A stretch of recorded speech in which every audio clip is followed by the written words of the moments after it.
संजीवराजे नाईक निंबाळकर सातारच्या या मातीत कोयना कच्चा ठाण्यावा आदरणीय शंभूराज देसाई साहेबांच्या शुभ हस्ते लोकांचे लोकनाथ अनाथांचे एकनाथ या राज्याचे माजी मुख्यमंत्री तथा उपमुख्यमंत्री मराठी अस्मितेची शिवसेना उभा ही सातारच्या मातीत राहते सर्वांना आदरणीय एकनाथजी शिंदे उद्योग मंत्री आदरणीय उदयजी सामंत साहेब आपला सन्मान सातारच्या मराठी आणि ऐतिहासिक मातीत छत्रपतींच्या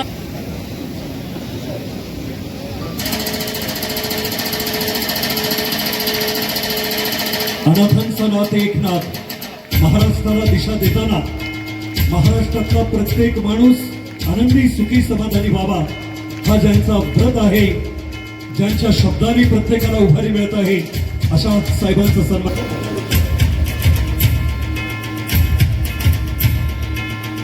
आणि आता मंचावरील सर्व मान्यवरांच्या उपस्थितीमध्ये स्वागत सत्कार समारंभ या ठिकाणी संपन्न झाल्यानंतर सातारचा कंदीपेढा, प्रसिद्ध कंदीपेढ्याचा हार या ठिकाणी घातला जात आहे. आणि आता याच्यानंतर आपण ह्या कार्यक्रमाचं प्रास्ताविक करण्यासाठी मी ह्या मंचावरती सन्माननीय शरदजी कनसे साहेब यांना या ठिकाणी विनंती करतो त्या कार्यक्रमाचं प्रास्ताविक करण्यासाठी आपण मंचावरती यावं. या सातारच्या मातीत कणाकणात मनामनात आणि घराघरात ज्या नेतृत्वानं शिवसेना उभा करण्याचा ध्यास घेतलाय ते सातारा जिल्ह्याचे संपर्क प्रमुख शिवसेनेचे आदरणीय शरदजी कनसे साहेब.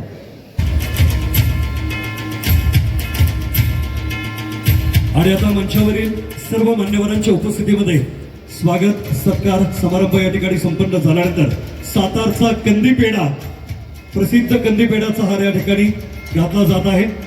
आणि आता याच्यानंतर आपण ह्या कार्यक्रमाचं प्रास्ताविक करण्यासाठी मी ह्या मंचावरती सन्माननीय शरदजी कनसे साहेब यांना या ठिकाणी विनंती करतो त्या कार्यक्रमाचं प्रास्ताविक करण्यासाठी आपण मंचावरती यावं. या सातारच्या मातीत कणाकणात मनामनात आणि घराघरात ज्या नेतृत्वानं शिवसेना उभा करण्याचा ध्यास घेतलाय ते सातारा जिल्ह्याचे संपर्क प्रमुख शिवसेनेचे आदरणीय शरदजी कनसे साहेब. कारकिर्दीमध्ये करून दाखवली हा देखील आत्मविश्वास आपल्या सगळ्या शिवसैनिकांना असला पाहिजे. माझी लाडकी बहीण योजना असेल, मुख्यमंत्री माझी लाडकी बहीण योजना साहेब कायम सांगतात की जोपर्यंत चंद्र आणि सूर्य आहेत तोपर्यंत मुख्यमंत्री माझी लाडकी बहीण योजना साहेबांच्या नेतृत्वाखाली सुरू झालेली कधीही बंद होणार नाही हा शिवसेनेचा शब्द माननीय शिंदे साहेबांचा आहे.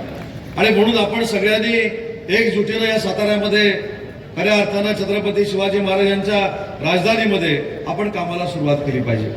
आताच मला हामन जगदाळे साहेब सांगत होते की पश्चिम महाराष्ट्राचं विभागीय संपर्क प्रमुखपद त्यांनी घेतल्यानंतर गेले 5-6 दिवस ते ठाण मांडून या परिसरामध्ये बसलेले आहेत. पण साहेब अतिशयोक्ती सांगत नाही. आम्ही जर कार्यकर्त्यांपर्यंत पोहोचलो, आम्ही जर समोरच्या विरोधकांच्या नेत्यांपर्यंत पोहोचलो तर तुमच्या नेतृत्वाबद्दल त्यांना एवढा आत्मविश्वास आहे की फक्त आम्ही पोहोचण्याची आवश्यकता आहे. या महाराष्ट्रामध्ये तुमच्या नेतृत्वाखाली हा शिवसेना पक्ष एक नंबरचा झाल्याशिवाय राहणार नाही. एवढी ताकद आणि एवढी विकासाची कामं तुम्ही महाराष्ट्राच्या जनतेला दिलेली आहेत. पण कुठेतरी आम्ही कमी पडतोय का हे देखील आत्मचिंतन आणि आत्ममंथन आम्ही सगळ्यांनी करणं गरजेचं आहे. आणि म्हणून जगदाळे साहेब तुम्ही मला जे सांगितलं की या पश्चिम महाराष्ट्राच्या कानाकोपऱ्यात साहेबांच्या नेतृत्वामुळे शिवसेनेमध्ये येणाऱ्यांची संख्या ही फार मोठ्या पद्धतीने आहे. मी माझ्या वतीनं शंभूराज देसाई साहेबांच्या वतीनं आपल्याला शब्द देतो, कुठेही आम्हाला मंत्री म्हणून बोलवा. आम्ही मंत्री म्हणून नाही, साहेबांच्या नेतृत्वाखाली काम करणारे शिवसैनिक म्हणून त्या ठिकाणी येऊ. आणि या महाराष्ट्रामध्ये शिंदे साहेबांच्या नेतृत्वाखाली वंदनीय बाळासाहेबांचा विचार पुढे घेऊन जाणारा शिवसेना पक्ष हा महाराष्ट्रात एक नंबरला आहे. हे भविष्याच्या 3 वर्षामध्ये आम्ही दाखवून देऊ. एवढाच शब्द या सभेच्या निमित्तानं देतो. आजची सभा साहेबांमुळे वाढत नाही, आमच्या जिल्हा प्रमुखांमुळे वाढत नाही. आज सामान्य शिवसैनिक जिल्ह्यामध्ये नेता म्हणून कोणाकडे जर बघत असेल, आमच्या सगळ्यांच्या अगोदर त्यांना आशावादी नेतृत्व एकच वाटते, आदरणीय एकनाथजी शिंदे साहेबांचा आश्वासक चेहरा त्यांना साहेब तुमचा वाटतो की जीवाला जीव देणारा, अडचणीच्या काळात कार्यकर्त्यासाठी धावून जाणारा. राष्ट्रवादी काँग्रेस पक्षाची आपली ट्रिपल अलायन्स होतं. साहेब 37 जागा जिल्हा परिषदेच्या बहुमताला लागणाऱ्या 37 जागा आम्ही जिंकून आणल्या. काय राजकारण घडलं, कसं घडलं, महाराष्ट्रानं पाहिलं. अगदी देशातल्या चॅनलनं त्याची नोंद घेतली. पण 37 लोक निवडून येऊन सुद्धा आम्हाला साहेब थोडी खंत वाटली की तुमच्या समोर आम्ही आमचा अध्यक्ष, उपाध्यक्ष, सभापती घेऊन येऊ शकलो नाही. हा आमचा कमीपणा आहे. आम्ही कुठेतरी कमी पडलो. का कमी पडलो, कशात कमी पडलो याचा उल्लेख मी या ठिकाणी करणार नाही. पण जनमत म्हणाल, लोकमत म्हणाल, मतदारांचा कौल म्हणाल तर तो शिवसेना राष्ट्रवादी काँग्रेसच्या निवडणूक पूर्व युतीलाच होता. जिल्ह्यानं ती युती स्वीकारली होती. आजही जिल्ह्यानं ती युती स्वीकारलेली आहे. आम्हाला कुणावरती टीका करायची नाही. आम्ही कुणाला बाजूला ठेवण्याचा प्रयत्न केला नाही. साहेब माध्यम सांगतील आपल्याला, मी समजा खोटं बोलत असेल असं क्षणभर धरा. नगरपालिकेच्या निवडणुकीला मी प्रयत्न केला जिल्ह्यामध्ये महायुती करायचा, त्याला नाही यश आलं. साहेब जिल्हा परिषदेच्या निवडणुकीमध्ये सुद्धा मी प्रयत्न केला महायुती करायचा, पण एका मोठ्या पक्षाकडनं आम्हाला प्रतिसाद नाही मिळाला. शेवटी नाही प्रतिसाद मिळत म्हटल्यावर तिघांची महायुती होती. दोघ जण आम्ही एकत्र बैठकीला होतो. ते म्हणले नाही की आपण तरी एकत्र लढूया. आम्ही एकत्र लढलो. ठीक आहे, काय झालं त्या राजकारणावरती मला बोलायचं नाही. पण माझ्यावर जो प्रसंग आला विधानसभेमध्ये, उपमुख्यमंत्री पदाच्या पदावर असताना सुद्धा साहेबांचं विधानसभेतलं भाषण जर तुम्ही ऐकलं असेल तर स्वतःच्या एका मंत्र्यासाठी वेळ प्रसंगी प्रखर भूमिका विधानसभेत मांडणारा नेता म्हणून कोण असेल तर आदरणीय एकनाथजी शिंदे साहेबांनी प्रखरपणाने विधानसभेमध्ये मांडलं की अशा पद्धतीनं होणं योग्य नाही. मी एक का उदाहरण दिलं, आपल्या सहकार्यासाठी धावून जाणारा आपल्या ठिकाणी मंचावरती यायचं आहे नंदकुमार नलवडे, सातारा विकास आघाडी आणि त्यांच्याबरोबर प्रमुख 5 नेते या ठिकाणी शिवसेनेमध्ये पक्षप्रवेश करतायत. सोमनाथ चव्हाण, सातारा विकास आघाडी, आपला या ठिकाणी शिवसेनेमध्ये जाहीर प्रवेश एकनाथजी शिंदे साहेब यांच्या उपस्थितीमध्ये या ठिकाणी होतोय. सूर्यकांत पडवळ, आप्पा, सातारा विकास आघाडी.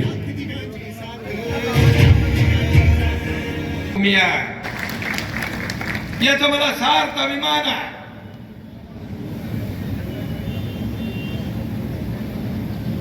कारण साताऱ्यामध्ये तुम्ही इतिहास घडवलाय. आज साताऱ्यामध्ये पूर्वी काँग्रेसचा बालेकिल्ला होता, पण आज आपण पाहिलं की सातारा बदलला. साताऱ्यात काम करणाऱ्या माणसाच्या मागे उभा राहण्याचा साताऱ्याने निर्णय घेतला आणि सातारचा कार्यकर्ता दिलेला शब्द पाळणारा असतो. हा तुमचा एकनाथ शिंदे शब्द देताना 10 वेळा नाही 100 वेळा विचार करतो, पण एकदा शब्द दिला की माघार नाही. मी कधी कधी म्हणतो मस्करी, कमिटमेंट का दूसरा नाम एकनाथ शिंदे. एक बार मैंने जो कमिटमेंट कर दी तो फिर मैं खुद की भी नहीं सुनता. अरे राजकारणात, समाजकारणात शब्दाशिवाय काय हो. सत्ता येते, सत्ता जाते, पुन्हा येते. पद येतात, जातात, पुन्हा येतात. नाव गेलं की परत येत नाही. नाव गेलं की परत येत नाही. ते कमवायला खूप वेळ लागतो, गमवायला वेळ लागत नाही. आणि म्हणून प्रॉपर्टी किती कमवली, संपत्ती किती कमवली, पैसा किती कमवला, यापेक्षा माणसं किती कमवली आणि माणसांचं प्रेम. आणि म्हणून मी मुख्यमंत्री झाल्यानंतर त्याची आठवण ठेवून, मुख्यमंत्री माझी लाडकी बहीण योजनेचा जन्म त्याच्यातूनच झाला आणि म्हणून मला आनंद आहे, समाधान आहे. एक आधार देण्याचा, माझ्या लाडक्या बहिणींना आर्थिक स्वातंत्र्य, स्वतःच्या सहीने पैसे काढण्याचा अधिकार मिळवून दिला. आपल्या नावापुढं वडिलांच्या अगोदर आईचं नाव लावण्याचा निर्णय पण आपण घेतला. इतिहासात पहिल्यांदा झालं. अनेक निर्णय घेतले. देवेंद्रजी होते, मी होतो, माझा एक कार्यक्रम होता. अजितदादा म्हणाले, माझ्या इतक्या वर्षाच्या राजकीय इतिहासामध्ये महाराष्ट्राच्या इतिहासात सगळ्यात जास्त सह्या करणारा मुख्यमंत्री कोण असेल तो एकनाथ शिंदे. याचा मला आनंद आहे, अभिमान आहे. मी आपल्याला सांगतो, गर्दी असली गर्दी की आता सही कुठं करायची? गर्दीमध्ये काहीतरी खाली धरायला पाहिजे ना. अरे मी मला कुठं करू सही? थांब की जरा कुठंतरी बाजूला जाऊन खाली काहीतरी धरायला. तो लगेच पाठबरा होतो आणि म्हणजे पाठीवर ठेवा आणि सही. जगाच्या इतिहासात पाठीवर सही करणारा देखील हा पहिला मुख्यमंत्री एकनाथ शिंदे. का नाही करायचं? का नाही द्यायचं? मंत्री सगळं हेच लोक करतात. यांना विसरता कामा नये. यांना आपण त्यांच्या संकटामध्ये उभं राहण्याची आवश्यकता आहे. शंभूराज मगाशी म्हणाले, कार्यकर्त्यांच्या मागे उभा राहणारा नेता. अरे मी तर कार्यकर्ता म्हणूनच काम करतोय. मुख्यमंत्री असताना देखील कार्यकर्ता म्हणून काम केलं. आजही कार्यकर्ता म्हणून काम करतोय आणि उद्याही कार्यकर्ता म्हणूनच काम करणार. कार्यकर्त्याच्या मागे उभं नाही राहायचं, काय करायचं? तुम लढो हम कपडा समजले म्हणायचं.